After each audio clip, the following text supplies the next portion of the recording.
As we come on the air live at 10, May is Missing and Murdered Indigenous People Awareness Month, a time to bring attention to the crisis impacting tribal communities across Montana.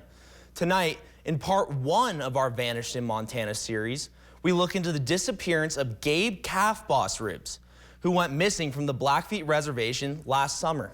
Since then, Gabe's family has made it their mission to bring him home. NBC Montana's Jacob Owens is working for you with a closer look at the case and where it stands today.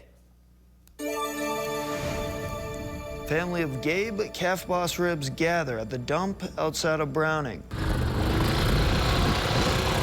They're following another rumor, a tip about where they might find Gabe.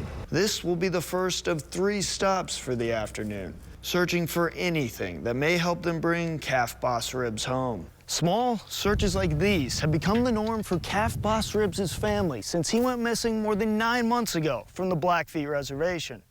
Haven't got no contact with him, haven't seen him and stuff, and then start hearing stories that there was a gun pulled on him. So that's what really got me to start worrying. The 42-year-old hasn't been seen since August 3rd.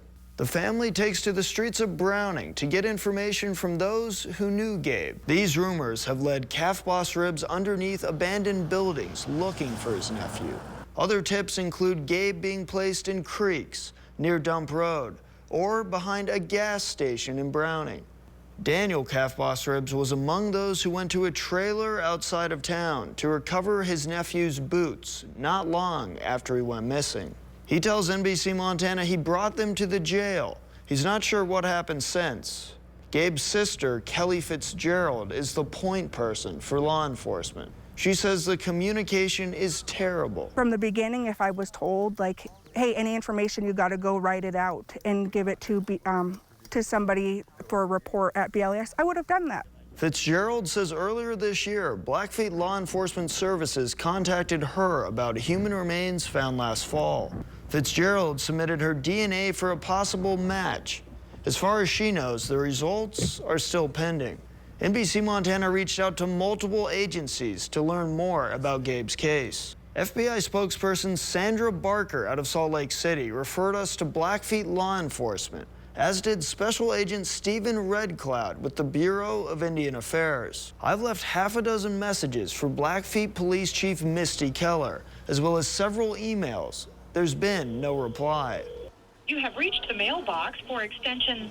The department denied our records request for the case in April, citing an ongoing investigation. I stopped by the police station while in Browning on Saturday, May 10th, and was told to return the following Monday. Meanwhile, Calfbossribs remains missing, and the effect on his family is palpable. I do a lot of walking and stuff, just trying to bring peace to this family. Calfbossribs says his nephew was a drifter.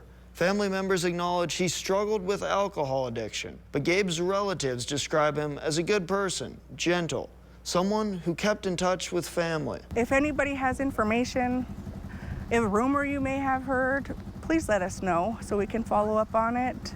If you don't feel comfortable doing that, tell someone and maybe somebody else can notify us. But we really want to bring my brother home. Reporting in Browning, Jacob Owens, NBC, Montana.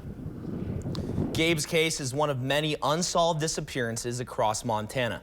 Next week, in part 2 of our Vanished in Montana series, we return to the Blackfeet Reservation to revisit the case of Ashley Loring Heavy Runner in the years-long search for answers.